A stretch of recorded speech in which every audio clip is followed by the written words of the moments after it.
तर मुंबई उपनगरामध्ये आज पूर्ण मुंबईसह उपनगरामध्ये पावसाचा कहर पाहायला मिळालेला आहे। त्या संदर्भातल्या टॉप 9 बातम्या पाहूया। मुंबईकरांचे प्रचंड हाल। चाकरमान्यांचा रेल्वे ट्रॅकमधून पायी प्रवास। सकाळपासून ठप्प असलेल्या मध्य रेल्वेमुळे ठाण्यापर्यंत प्रवाशांचा रेल्वे ट्रॅकमधून प्रवास। घाटकोपर मुलुंडपासून अनेक प्रवाशांवरती रेल्वे ट्रॅकवरून चालत येण्याची वेळ। मुसळधार पावसाने मुंबईची लाईफलाईन खोळंबली। ट्रॅकवर पाणी साचल्याने मध्य रेल्वे विस्कळीत। सीएसएमटी दादर ठाण्यासह ठिकठिकाणी रेल्वे स्थानकात प्रवाशांची मोठी गर्दी। घरी पोहोचवण्यासाठी नागरिकांचा रेल्वे ट्रॅकवरून पायी प्रवास।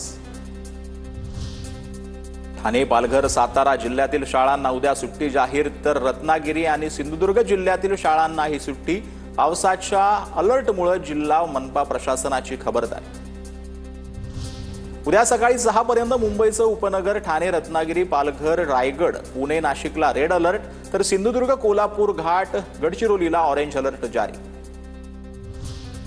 वसई, विरार, नालासोपारा, पालघरमध्ये पावसाचा कहर। वसईच्या मधुवन परिसराला नदीचं स्वरूप। 4 चाकी गाड्या पाण्याखाली। रस्त्यावर कमरेपर्यंत पाणी, तर वसईच्या ट्रॅकवरही पाणी। ट्रॅकवरून चालत जाण्याची प्रवाशांवर वेळ।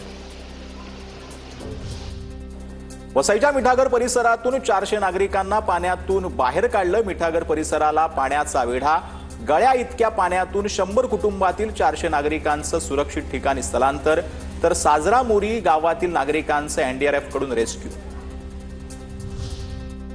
मुख्यमंत्री फडणवीसांकडून राज्यातील पावसाचा आढावा। जीवितहानी झाली तिथे जिल्हाधिकाऱ्यांना मदतीचे आदेश। मिठी नदीची पाणी पातळी कमी होते। एनडीआरएफ, एसडीआरएफला अलर्ट मोडवर ठेवलंय, फडणवीसांची माहिती।